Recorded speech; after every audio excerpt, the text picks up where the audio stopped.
దేవునికి స్తోత్రం. ప్రియమైన వారలారా, రక్షకుడును ప్రభు అయిన యేసుక్రీస్తు వారి నామంలో మీకు శుభములు వందనాలు తెలియజేస్తూ ఉన్నాం. దేవుడు మిమ్మలను, మీ బిడ్డలను, మీ కుటుంబములను దీవించి ఆశీర్వదించునుగాక. ఆమేన్. God bless you. దేవునికి స్తోత్రం. హల్లెలూయా. ప్రియమైన దేవుని ప్రజలారా, రక్షించబడి విశ్వాస యాత్రలో వెళ్తున్న విశ్వాస వీరులారా, పరలోక పౌరులారా, ఈ లోకములో ఉన్న అన్యజనులారా, మీరందరూ తెలుసుకోవాల్సిన విషయం ఏంటంటే, మనకు అనేకమైనటువంటి భయంకరమైనటువంటి సందర్భాలు, భయానకమైనటువంటి పరిస్థితులు, ఉపద్రవాలు, ప్రమాదాలు, అనారోగ్య పరిస్థితులు, ఆర్థిక ఇబ్బందులు, రకరకాల పరిస్థితుల గుండా మనం వెళుతూ ఉంటాం. ఈ భూలోకంలో మనం నివసిస్తూ ఉండగా, ఈ భూలోక జీవితం మనం చేస్తూ ఉండగా అనేక పరిస్థితుల గుండా మనము వెళ్ళాల్సి వస్తుంది. ఆ సమయాల్లో మనం భయపడకూడదు, ధైర్యంగా ఉండాలి.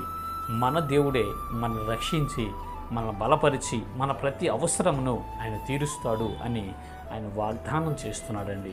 చూద్దాము లేఖన భాగము. జకర్యా గ్రంథము 8వ అధ్యాయము 13వ వచనము చివరి లైన్ మనం చూసినట్లయితే అక్కడ ఈ రీతిగా రాయబడింది: నేను మిమ్మల్ని రక్షించును, భయపడక ధైర్యం తెచ్చుకొనిడి. దేవునికి స్తోత్రం. హల్లెలూయా. ప్రియమైన దేవుని పిల్లలారా, దయచేసి గమనించండి. దేవుడు మీతో వాగ్దానం చేస్తూ ఉన్నాడు. నేను మిమ్మల్ని రక్షించును, భయపడక ధైర్యం తెచ్చుకోండి అని అంటున్నాడండి. మీరు ఏ స్థితిలో అయినా ఉండొచ్చు. ఒకవేళ నీకు మరణకరమైనటువంటి రోగమే వచ్చిందా, డాక్టర్లు ఇక మా వల్ల కాదు, ఇతను తీసుకెళ్ళిపోండి, ఈ అమ్మాయిని తీసుకెళ్ళిపోనండి, హోప్లెస్, హెల్ప్లెస్ అని చెప్పి ఉన్నారా? మరణమే నీకు ఇంకో రోజులో సంభవించబోతుందా? అయితే భయపడవద్దు. దేవుడే మనల్ని రక్షిస్తాడు. మన యేసయ్య మనల్ని రక్షిస్తాడండి. దిగులు చెందవద్దు, భయపడవద్దు, ధైర్యం వహించండి. అసాధ్యమనే దానికి లేదండి.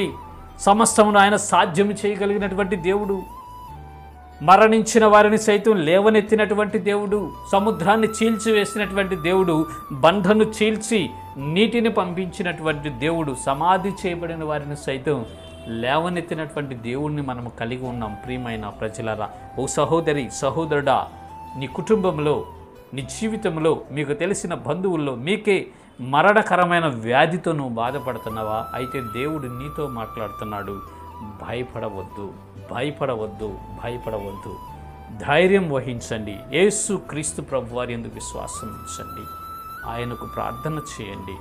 పరిపూర్ణమైనటువంటి ప్రార్థన, హృదయపూర్వకమైనటువంటి ప్రార్థన, విజ్ఞాపన చేయండి.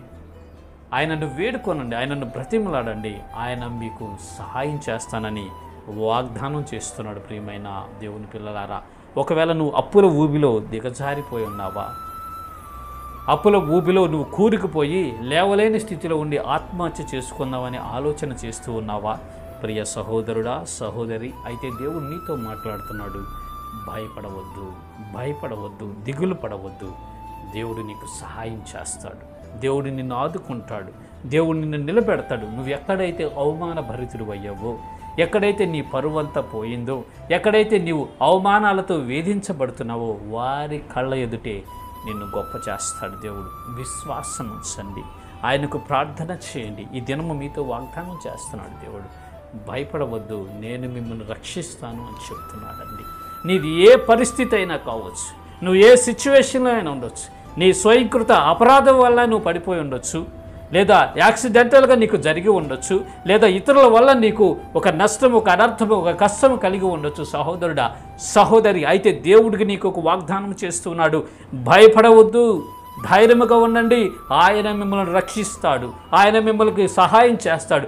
ఆయన మిమ్మల్ని ఆదుకుంటాడు. ఆయన మిమ్మల్ని ఓదారుస్తాడు. ఆయన యందు విశ్వాసం ఉంచండి. ఆయనకు ప్రార్థన చేయండి. ఇప్పుడే ఆయనకు ప్రార్థన చేసి ఆయన సహాయాన్ని మీరు వేడుకోగలిగితే అద్భుతకరమైనటువంటి సహాయాన్ని మీకు అందించి మీ సమస్య నుంచి విడిపించి మిమ్మల్ని సాక్షి బిడ్డలుగా నిలబెడతాడు. ఇటు కృప దేవుడు మీ అందరికీ కలుగు చేయనుగాక. ఆమెన్. God bless you. దేవునికి స్తోత్రం. హల్లెలూయా. Praise the lord.